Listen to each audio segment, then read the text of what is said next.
सावन महीने की चतुर्थी तिथि है और दिन है गुरुवार। चतुर्थी जो दिन होता है वह गणेश जी महाराज को समर्पित होता है। चौथ का व्रत इस दिन किया जाता है जो गणेश जी के लिए होते हैं, और साथ ही गुरुवार का दिन देवगुरु बृहस्पति के लिए होता है जो श्री हरि विष्णु के अवतार हैं। ऐसे में गुरुवार का दिन सौभाग्य, धन, संपदा, उत्तम बुद्धि के लिए जाना जाता है। आप सभी को अपने लिए या अपने पति, बच्चों के भाग्योदय के लिए, जिसके लिए भी जिसके जीवन में समस्या चल रही है, रोग कर्ज बढ़ रहा है, उसके लिए सरल सा कार्य करना है। निश्चित ही भाग्योदय होगा, दुख कटेगा और जीवन में सभी कार्यों में सफलता मिलते चली जाएगी। इस दुर्लभ दिन को छोड़िएगा नहीं, बहुत सारा सुख आपको प्राप्त होने वाला है। तो आप सभी से अनुरोध है, कमेंट्स बॉक्स में श्री शिवाय लिखते हुए चैनल को लाइक, शेयर और सब्सक्राइब जरूर से कर दीजिएगा। नई रोचक जानकारियों के साथ आरंभ करते हैं। हम सभी जानते हैं आज गुरुजी ने एक अपनी कथा में विशेष उपाय बताया है। अगर आप सभी ने भी यह उपाय नहीं सुना है तो एक बार जरूर से सुन लीजिएगा। सावन के पवित्र महीने में गुरुजी ने कहा, घर से बाहर कहीं नहीं जा सकते, कुछ भी नहीं कर सकते, तो घर के ही गमले में आप सभी को शिवलिंग का छोटा सा स्वरूप स्थापित कर लेना चाहिए। रोज यह नियम बना लेना चाहिए। घर पर लाकर मिट्टी, अगर विशेष पार्थिव शिवलिंग के रूप में पूजन नहीं कर सकते, कुछ विशेष नहीं कर सके, कई लंबे समय से दुख बीमारियां परिवार में घेर रही हैं, दुख दरिद्रता आपको परेशान कर रही है, तो आज की कथा में गुरुजी ने कहा कि घर के गमले में ही आप सभी को छोटा सा शिवलिंग का सा स्वरूप, सभी ज्योतिर्लिंग का या सभी महादेव का स्मरण करते हुए स्वरूपों का छोटा सा शिवलिंग का सा प्रतिरूप बना लेना चाहिए।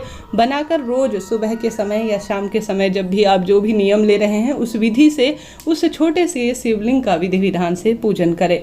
और पूजन करते समय एक दीपक जो है वहाँ पर जला दें, धूप दीप नैवेद्य छोड़ कहने का अर्थ समर्पित कर दें। और जो भी आप क्रिया से, जो भी विधि से महादेव का पूजन करते हैं, ठीक इस शिवलिंग से, पार्थिव शिवलिंग इस सावन के महीने में सबसे ज्यादा पूजित और सर्वश्रेष्ठ माने जाते हैं। माता पार्वती ने सावन के पवित्र महीने में महादेव की पूजा की थी पार्थिव रूप में। तो ऐसे में मिट्टी का छोटा सा शिवलिंग का सा स्वरूप आपको गमले में बनाना है।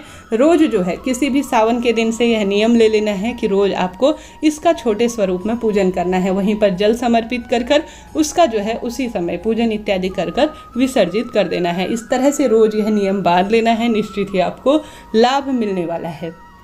तो यह सरल सा उपाय है जो आप सभी को आज की कथा में ज्ञात हुआ होगा। जरूर से इस उपाय को करने का रोज नियम बना लीजिए। कुछ भी समझ में ना आए मेरी वीडियो में पूछिएगा, तत्काल आपका अपना चैनल है। प्रथम उपाय इस तरह से है। दूसरा उपाय, गुरुवार का पवित्र दिन है, अपने आप में अद्भुत है। आप सभी को क्या करना है, सबसे सर्वश्रेष्ठ उपाय इसे कहा जाएगा, 21 दाने चने की दाल के लेने हैं। सावन का पवित्र महीना, और साथ ही यह उपाय जो है आपके रोग दोष काटेगा, जीवन में जो है गुरु ग्रह को मजबूत करेगा, विवाहिक बाधा को दूर करेगा। मात्र आपको 21 या 11 जितनी भी आप संख्या चाहें चने की दाल ले लीजिए। चने की दाल और गुड़ को आपस में मिश्रित कर लीजिए और इसे पूर्ण रूप से मिला लीजिए। यह दोनों चीज़ें गुरु ग्रह से संबंध रखती हैं और इसे लेकर चले जाइए महादेव के मंदिर में और पूर्व या उत्तर दिशा की ओर मुख कर लीजिए। विधि विधान से दीप प्रज्वलन या जो भी क्रिया करते हैं, जल इत्यादि समर्पित करना, वह कर लीजिए। अब जो आपने चने की दाल गुड़ में मिश्रित कर रखी अपने दाहिने हाथ में रख लीजिए। ओम बृहस्पतेश्वराय नमो नमः, ओम बृहस्पतेश्वराय नमो नमः। इस महामंत्र का 11 बार, 21 बार, 51 बार या 108 बार जाप करें और शिवलिंग पर अपने हाथ से समर्पित कर दीजिए। निश्चित ही आपका भाग्योदय होगा, गुरु ग्रह मजबूत होगा, संतान, पारिवारिक सुख आपको प्राप्त होंगे, रोग कटेंगे, व्यापार में नई दिशा आपको मिलेगी। बृहस्पतेश्वर महादेव का नाम अपने आप में दुर्लभ है। तो 2 सरल से उपाय आपको निश्चित रूप से करने हैं, निश्चित ही आपको लाभ मिलने वाला है। तीसरा उपाय भी अपने आप में अद्भुत है। संतान संबंधी परेशानियों के लिए महादेव के शिवलिंग के ऊपर दूध समर्पित करना सर्वश्रेष्ठ माना जाता है। बच्चे चिड़चिड़ करते हैं, क्रोध गुस्सा करते हैं, तो आप सभी को एक छोटे से पात्र में दूध और एक छोटे से पात्र में जल लेना है। दोनों हाथों से जलधार और दूध की धार एक साथ समर्पित करने से गुरुजी कहते हैं आज की कथा में रोग दोष कट जाते हैं, बच्चा उन्नति करता है, दुख दरिद्रता उसकी दूर होती है। अब यह दूध और जल की धार जो आपने शिवलिंग शिवलिंग पर समर्पित की है वह बहते हुए आपको अंतिम छोर से प्राप्त कर लेनी है कुंडकेश्वर महादेव का नाम लेते हुए, और इसे लेकर आ जाना है घर। आप अगर रोग दर्द से परेशान हैं तो आप 3 बार आचमन करें, अर्थात 3 बार इसे प्रसाद के रूप में ग्रहण करें। आपका बच्चा भी इसे प्रसाद के रूप में ग्रहण करे। पति की भी दुख तकलीफ बढ़ रही है तो उन्हें भी यह चीज़ ग्रहण करवाएं, प्रसाद के रूप में आचमन कराएं कुंडकेश्वर महादेव का नाम लेकर। निश्चित ही आपके रोग दोष कट जाएंगे, तुरंत मनोकामना पूर्ण हो जाएगी। 3 सरल से उपाय ये हैं। चौथा उपाय है चने की दाल और गुड़ का एक सामान्य गोल रोटी बना लीजिए, आटे की अर्थात गेहूं की रोटी बनाने के बाद आप सभी को क्या करना है, उस रोटी के अंदर अपने देवी देवता, अपने पितृ, अपने इष्ट देवी देवताओं का नाम लेते हुए श्री शिवाय नमस्तुभ्यम कहते हुए 1 टुकड़ा गुड़ और चने की दाल रखकर गौ माता को खिला देने से गुरुवार के दिन गुरु ग्रह मजबूत होता है, सभी अड़चन जीवन में जो चल रही होती है वह दूर होती है और निश्चित ही भाग्योदय होता है। यह सरल से उपाय हैं। साथ ही गणेश चतुर्थी का व्रत है। अपने बच्चे के नाम से 1 मुट्ठी गेहूँ पूरे घर में घुमाने के बाद आप सभी को शिवलिंग के ऊपर जरूर से समर्पित करनी चाहिए। ऐसा माना जाता है बच्चे के हाथ से स्पर्श कराकर या अपने पति से या स्वयं से स्पर्श कराकर अगर गेहूँ महादेव के शिवलिंग के ऊपर घर में पूरे में घुमाकर समर्पित किए जाते हैं तो शास्त्र प्रमाण कहता है गेहूं जो है सूर्य ग्रह की स्थिति मजबूत बनाता है, परिवार में आने वाले रोग दोष काटता है और मनोकामना भी तत्काल पूर्ण कर देता है। तो इस दिन आप सभी को आवश्यक रूप से यह गेहूं का उपाय भी करना है। साथ ही गेहूं का उपाय मुझे और याद आ रहा है जिसमें गुरुजी कहते हैं चौथ का व्रत सुनने वाली सभी माताएं इस उपाय को करती हैं, आप भी कीजिएगा। अगर पति बच्चे घर से बाहर जाते हैं किसी कार्य के लिए तब इस उपाय को तत्काल कीजिएगा। आप सभी को जब आप चौथ व्रत की कथा सुनेंगे वहाँ पर आप सभी को गणेश जी महाराज को गेहूं जरूर से समर्पित या अर्थात रखने चाहिए। वहाँ से थोड़ा सा गेहूं कथा पूजा इत्यादि समर्पित होने के बाद करने के बाद थोड़ा सा गेहूं अपने पास चुपचाप रख लीजिए। रखने के बाद पति की जेब में या बच्चे घर से बाहर जाते हैं उनके पर्स में तुरंत रख देते हैं तो बच्चे जहाँ जाते हैं, पति जहाँ जाते हैं, उन्हें उनके कार्य में निश्चित ही सफलता मिलती चली जाती है। यह उपाय सिर्फ गणेश चौथ व्रत के दिन ही किया जाता है। आप भी करें, निश्चित ही आपको लाभ होगा।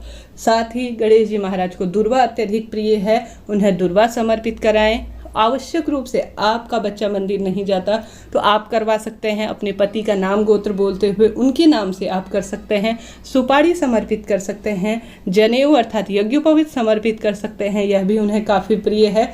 कुल मिलाकर गणेश जी महाराज के लिए जितने इस दिन कार्य किए जाए उतना अधिक फल प्राप्त होता है। दीपदान करना सर्वश्रेष्ठ उपायों में माना जाता है। गणेश जी महाराज के मंदिर में, श्रीहरि विष्णु के मंदिर में, महादेव के मंदिर में दीप दान करें, निश्चित ही आपको फल प्रदान होगा। जीवन में रोग दोष कष्ट कटते हैं।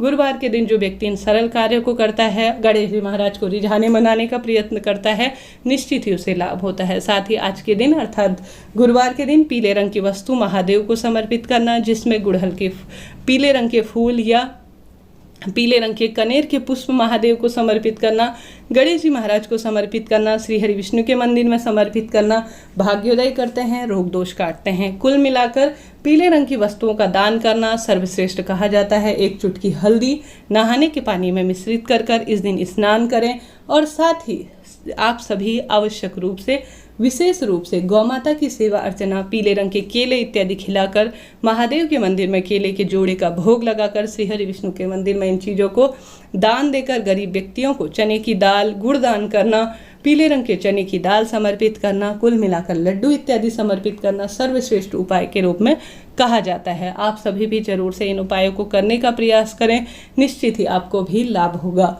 समस्त उपाय जो मैंने बताया उनमें से कोई सरल सा उपाय अपने लिए चुनिए और पूर्ण विश्वास से, निस्वार्थ भावना से और मन में ऐसा विश्वास हो कि यह उपाय पूर्ण होगा, करने का प्रयास करें। किसी भी उपाय को करें तो विश्वास रखें, गोपनीयता रखें, यह उपाय फलित होगा। उपाय करने से पहले ही ढिढोरा न पीटें, इस बात का ध्यान रखें, विश्वास रखें, महादेव समय आपका परिवर्तित करेंगे। वीडियो से संबंधित कोई सवाल हो, आपके मन में कोई जिज्ञासा हो, किस तरह की वीडियो आप देखना चाहते हैं पूछिए, आपको निश्चित ही सभी सवालों का जवाब मिलेगा। हर हर महादेव कमेंट्स बॉक्स में जरूर से लिखें। राधे राधे।